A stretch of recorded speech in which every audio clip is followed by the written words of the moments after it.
I'm Sarah from The Upcoming. Thanks so much, all three of you, for chatting to me today. Pleasure. Absolutely loved the film, like so unique. And yeah, maybe as a 30-something female myself who actually lost a parent when they were younger, and I've just become a mom, I was like, so many things in it, really. You are the target. You are the target. Lots of things very much striking a chord. But maybe for people who haven't seen the film, I don't even know how you summarize it, but could you give a brief introduction to what people can expect if they see Mouthpiece? What's it all about from your point of view? Guys, do you want to do it? No, you do it. Oh, come on. It's the hardest part. Making me do the work. It's hard, this one. Okay. It is a story of a woman, Cassandra, who is in crisis because her mother has just passed away. And she goes through one day while she's preparing to give a eulogy for her mother. And she's kind of addressing what she's learned from her, what has pulled her down and what has raised her up. And it's just a kind of a confrontation of her relationship with her mother, who was not as achieved in life as she wished she was. But the technique of doing that is what's really unusual about this film, which is that the Cassandra, the main character, is played by two women simultaneously on screen at all times. Sometimes they slip into perfect, very naturalistic synchronicity, and sometimes they are beating each other in the head, kicking each other in the teeth. And so it's a kind of comedic, dramatic examination of a contemporary female psyche in relation to mothers and children and themselves and feminism and all kinds of things. How's that, guys? It was good. It was great. Good. Yeah. Good. And maybe you can tell me a bit about the genesis of this, because, you know, it started life, I believe, as a play, and, you know, it was a very collaborative project in terms of the writing and even the score and bringing it to screen. So maybe you can just talk us through a little bit, you know, all your various roles within that and how you kind of brought it from the page to the screen as it is now.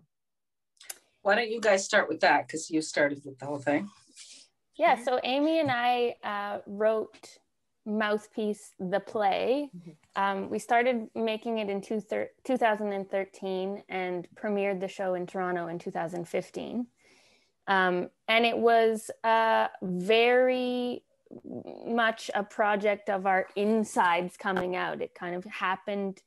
We were trying to write a play at a time when we had a quite major feminist awakening, and we're looking at a lot of the generational differences between our mother's generation, the generation before that, and how we were responding. And it was a very successful show here, and we ended up touring it for about 4 years. We brought it over to the UK, did it at the Edinburgh Fringe, ended up getting a bunch of European touring out of that, and had a life on stage. And then we were doing a production of it again in Toronto as a remount. And Patricia ended up randomly seeing it because she was obligated through her daughter. And we met up for coffee, and she asked to throw her hat in the ring to make it into a film, which we just thought was hilarious because we've never done anything on screen before and didn't really have the intention to. But Patricia's such an accomplished and wonderful artist, and we felt immediately a kinship in our creative processes and our sense of humor. And so we decided to try to do that together. Do you want to talk about the adaptation? Yeah, so then I just saw, you know, I have no strategy in my work and what goes next, and I just sort of wait to have a coup de foudre. You know, I just wait to be struck. And the voice of these two, the kind of reinvention of theater, I really, if you get a chance to see it, and the humor and the seriousness and the gravity and the music, the gorgeous, you know, a cappella harmonies written by Amy and performed by both of them. And it was just everything was an invention, and it kind of just delighted me on every level. So I didn't know how the adaptation would happen. I was thrilled by the synchronicity. And I realized that there was something about that I'd even had a moment of it in Mansfield Park where everyone just almost like at exactly the same moment falls into reverie for the same 3 seconds and then snaps out of reverie, like 10 people on screen. So that, like, clearly it was something that thrilled me, and these guys were magnifying that. So I don't know, I leapt in, and we went up to, I have this little cabin by a lake, and I said, do you want to come up there and we'll brainstorm? And they said yes. And then we were in the car, we're all going, I don't know who you are. This is odd. Like, what are we going to talk about exactly? Like, anyway, we got there, and Amy and Norah are workers, and we all love to work. So we just started talking about it. First, we considered it a television series. I thought, let me nurture that into being. But then it just made more sense as a one-off, a one story. And then I added, because my mother died when I was about that age, and I am a mother. I have, grown children, 20, 25 and 20 and 17 now. But, so I felt like I could add, like I had something, there's a reason for me to be there. I wasn't just, sucking their blood. There was a lot of that. So I felt like so we added what was an hour piece, we added another half hour, and that had the whole mother line. So there was no mother character in the story, and then added to that the Christmas party, and added, what else would we add, guys? The sex scene. And we just sat around and wrote it together. Whatever made us laugh or cry, everything that's in that happened to one of us. Mm-hmm. So that, and I love that, because it's not just borrowed from other movies or plays. It's all not borrowed, but it's all springs from life. And I believe that just always has a more pure power, and can be more original, because life is so messy and strange. Were you going to add something, Amy? Sorry, I don't know if you were going to say something earlier. No, I was just going to talk about how we went to the cabin together. We didn't know how it was going to work, but it then came very easily once we realized we had the same sense of humor, and we had the same things we wanted to say with this film. It was really fun. And then from that point forward, every step of the journey was really fun and really exciting and extremely special, at every stage till now, including now. We just love spending time with each other. So every even when we had to do press afterwards, we made it a game. Like what's something we've never said before we can say in this interview, or maybe we played some answering in perfect sync. We played around with that. Brilliant.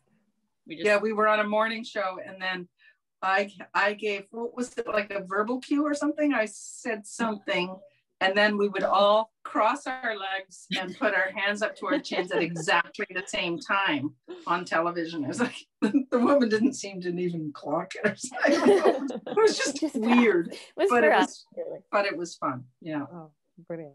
And, actually, I do think that's one of the things that sort of visually and as a concept makes the film so unique, is this kind of this dual sides of the individual character being played by the two actresses. So what do you think that device does in terms of kind of bringing out in a more tangible way how we all probably have, it's like the voice in our head, if you like, isn't it, sometimes, or those opposing things. But also I was just really interested in how you actually filmed all that. Like, there's some amazing scenes and things that I was thinking that must have been so difficult to do. I don't know, even just riding on the bike in the snow, or fitting in the bath and doing these little moments choreographed. So kind of the two aspects of that, if you could talk those through.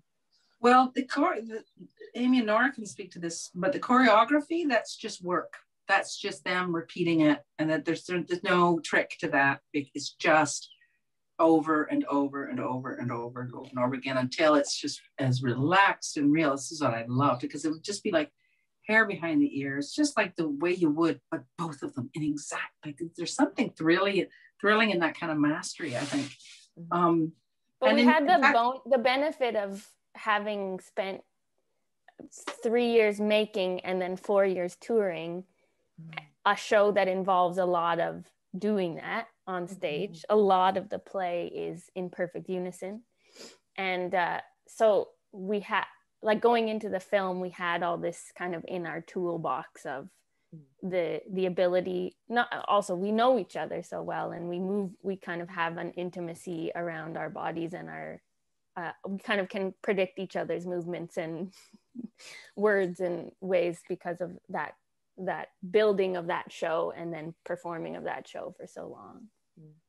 But we went back after I started editing the film, and then realized there's not enough of that synchronicity. So we went back and just put some stuff in the store where she's dragging her coat behind her scarf behind her, and taking a candy from the funeral home together, because it's so pleasing. And it was just a structural thing. It had sort of, where there was a lot of it at the beginning and then not much in the middle and then a lot at the end. So we had to beef that up. But yeah, that was fun to do that stuff. In regards to the two voices, I think something that we encountered both in the play and in the film is a lot of people really want to be able to identify, you're the good one and you're the bad one, you're the virgin, you're the whore, you're the, whatever the dichotomy is that they attach, they wanted to be able to see the black and the white. And we very adamantly refuse to do that, and because that's not the way our brains work. There's so much messiness and backing and forthing and many voices. Like, there's not just two voices, there's so many. We have two bodies, but we wanted it to insist on giving the atmosphere of the internal thoughts that flip and switch and sometimes work together and sometimes are at odds, and it's never kind of the angel and the devil on your shoulder. It's not that simple. Yes, in fact, when we wrote it, we just wrote it as Cassandra. And then afterwards, kind of arbitrarily, just split up the scenes between, tall Cassandra would be the her voice and the person interacting with the outside world on this one, and short would be on this one. I did some adjusting as we were shooting, because I felt like, I don't know, I just started to have an intuition of who would be better for this and who would be better for that. But yeah, it was written as one character and then divided up, afterwards when we started shooting it. But I think, you're asking about it's very exciting because you have an automatically rich character, because she has, when people talk about what's a good character, she has many layers. Well, this person has many layers just out of the gate, right? She's at least two people. So that gave the film a kind of, I deliberately wanted to have a deeply naturalistic style, like almost documentary style, not accidental beauty, I kind of call it, so that it doesn't feel like I worked really hard to make this pretty, but oh my goodness, look how that's quite lovely. That is was the style, because the central conceit or the formal device or whatever we call this two people thing is so extreme, it's so heightened, that we had to counteract it with a style that was really grounded and recognizable and real. Yeah, it's delicious to have all those different kinds of smiles, different kinds of frowns, different kinds of tears. Like, it was beautiful. It just gave respect to Cassandra, and consequently to anyone who, any viewer who's investing in her. Did you want to say something else again, Amy? Sorry. Just going off what Norah was saying, a large part of, or a great use of two women playing one, is to access the feeling of cognitive dissonance, which is just something we are faced with many times a day, every day, that we never quite saw captured before. So, you know, the best example being when she's catcalled and simultaneously feeling complimented and offended at the same time, and genuinely feeling both those emotions. So yeah, I mean, the use of we needed, when we built the play, we reckoned we needed at least to describe what it's like to be inside our heads. Maybe we'll make a sequel with we've talked about making a sequel with 3 or 4 people. Maybe put some men in there, you know. Yeah. Some animals. And did you have like particularly challenging moments on set, or like the bits that you loved doing the most? I mean, like some of the scenes are just so brilliant. It looks like you had a lot of fun with it, like, you know, doing the show in the supermarket, and then even imagining, you know, performing as part of the eulogy and things like this. So there must have been some real fun moments, but maybe some also really challenging moments. Those were a riot to shoot. I mean, the choreography of those were already set from not set, but they were established in the play, the musical numbers. And then we just sort of adjusted it to the location. Actually, I just was looking through my phone and finding all these, you know, videos of rehearsals and stuff. And I found later, I think, when do we put all this on the socials, guys? The 12th? You can see the rehearsal for these things with them just in their street clothes doing it. We would just go to these locations.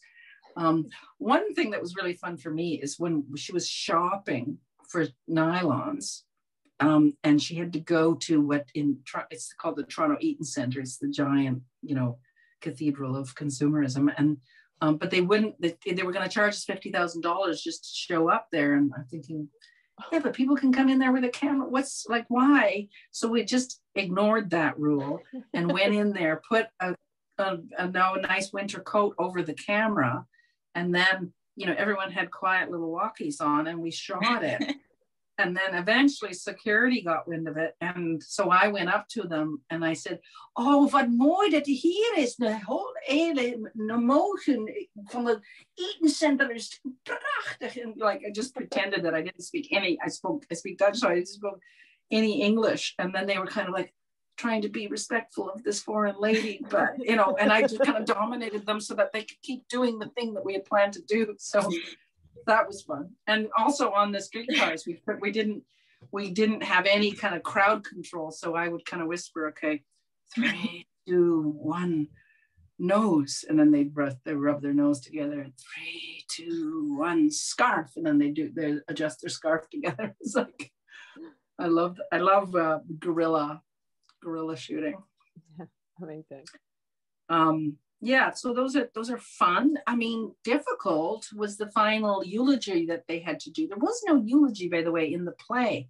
And what we decided in the film that we wanted one. So, but the Amy and Norah were such pros. The men's choir was practicing the one floor below the church that we were shooting in, and they had just kept singing. And we had to keep shooting. Oh, Canada, was it? Okay. And they just had to be crying take after take with, I mean, it was the Olympics of acting for them. Like, so that was really hard.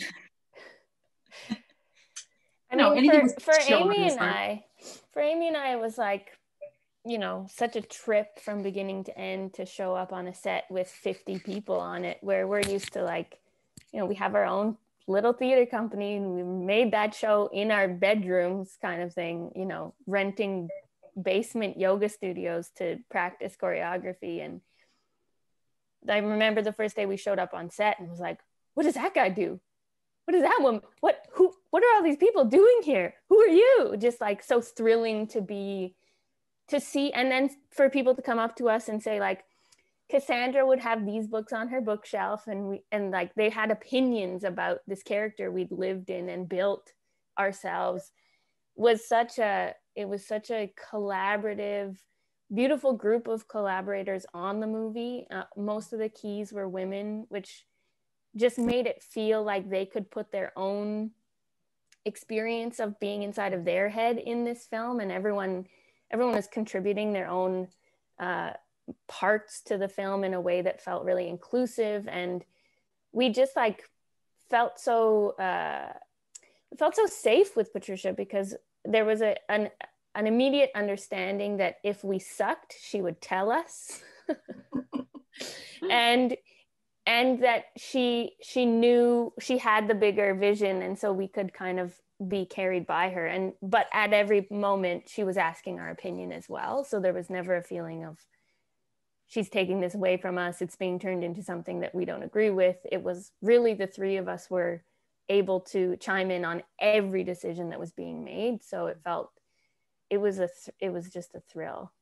Mm-hmm. Do you have anything to add to that, Amy? No? I'm sorry? Just that we're spoiled now. Totally spoiled. Our first experience in the film industry was a caring, careful, loving, inclusive environment. Honestly, we hear from everyone else that it's not always like that. No, it's not. But it was very important to me. I could not imagine feeling worse at the end of the road if I'd like found this gem with these two beautiful humans and then ripped it out of their claw, and made something new that they disliked. How could that even be possible? There was some serious encouragement to cast somebody else as them that had more marquee value, were more known, and practically, possibly the film would have gone farther, but it would never have had that authentic, juice. No, I'm so glad you guys felt that way. I know I respond to when I feel relaxed and like I can play, then the ideas just flow. When I'm afraid or when I'm feeling judged harshly, then I just shut down. And that's not when the real delicate additional levels come out, Mm-hmm. And we were mentioning there at the beginning about, how it does touch on all these kind of nuances of modern womanhood and, all the little moments you've taken from your own lives and put into the film. So, what do you think it does have to say about modern womanhood? And why do you think it might be important to represent these things with authenticity on screen and, have a female-led film, which maybe we are seeing more and more of, but, wasn't something we had the opportunity to see on screen that much in the past? Mm. Well, I would say, on a very simple, basic level, the modern woman is deeply conflicted. Mm. And I would think that one of the reasons is that we learn how to be women partially through fictional representations. And those have been created up until very recently by men. And so they don't have the feeling from the inside of what it is to be a woman. So we're learning from this picture that doesn't quite fit. And then we have the immediate experience of it, and they're just at odds. I think that's really profound. But then there's also the conflictedness of, what we learned from our moms, which is, by nature, a generation old, and what we want to give to our children, those are always in conflict as well. So but I think especially at this moment in human history, women are just finding out who they are. Like, I think we're just like puberty as a gender. For there to be an international moment where women all look around at each other and say, yeah, me too. That happened to me too. Oh, I'm not just supposed to expect that when I go to work. I can say that's wrong. Like that, to have a moment where women, and that it still feels new, that we can dare to say, no, I don't want to be aggressed or have to look at your dick when I just want to do my job. Like, that is, we're it's baby beginning steps as a gender. And I just feel like it's kind of exciting to see what is going to come from female artists and what is going to come of cinema in the hands of women. I think you can tell. In my experience, you can tell. You're watching something, and maybe you didn't look to see who made it before. You pressed play, and you go, I bet you this was made by a woman. And there's a nuance. There's a real, it captures a real truth that men can guess at, and some are very good at guessing. But I think there's just a certain nuance and a subtlety that the truth, only the truth, and the storytellers telling their own stories can achieve. I think even down to the details of, like, Amy and I on set kept telling the hair person to leave us alone and let our hair be messy, because that's not what we look like. We don't look like we don't have perfect hair. Our hair is always messed up and ratty after you take off your hat. Like, it's not the details of, and the messiness and the ugliness and, Amy, you should talk about the score a little bit, but like, it's really a part of the play and the film that, like, there's space for the ugly noises and the intuitive noises and the noises that don't fit the nice mold of how women are supposed to sound, angelic and clear, that there is all of this dissonance and all of this mess and conflict that is just not the version that we've given space to previously. Another kind of observation that I think is implicit in the piece, and if it's not, I'll make it explicit, is that the modern woman is struggling with how to be a mother and how to be an achieved, human being. Up until this point in time, it's been pretty much the public view is put the kid in daycare, hire the people to put the kid in daycare, and then you can wear the power suit and have the same kind of control of society as men do. And I think that is too simple an answer, that the answer has to be a much bigger societal shift, that men have to be involved in the day-to-day of early childhood, raising the next generation. So I think we're because there's a sense of grief about not being able to be with your little one, or there's a sense of grief of the little one saying, well, where's my mom? I love her, she loves me. That we haven't figured out as a society how to raise the next generation yet and still let women have equal opportunities in the workplace. Still happening. I believe I have to go. I believe I have another interview. What's more important than this? Okay, all right. Well, thank you so much, all three of you, for a really wonderful interview. And I really, really loved the film. Like I said, it really struck a chord with me, and I believe it probably will with lots of other people. So thank you so much. Thank you very much, sir. Thank you. To chat to you. Cheers. Okay. Nice to meet you. Bye.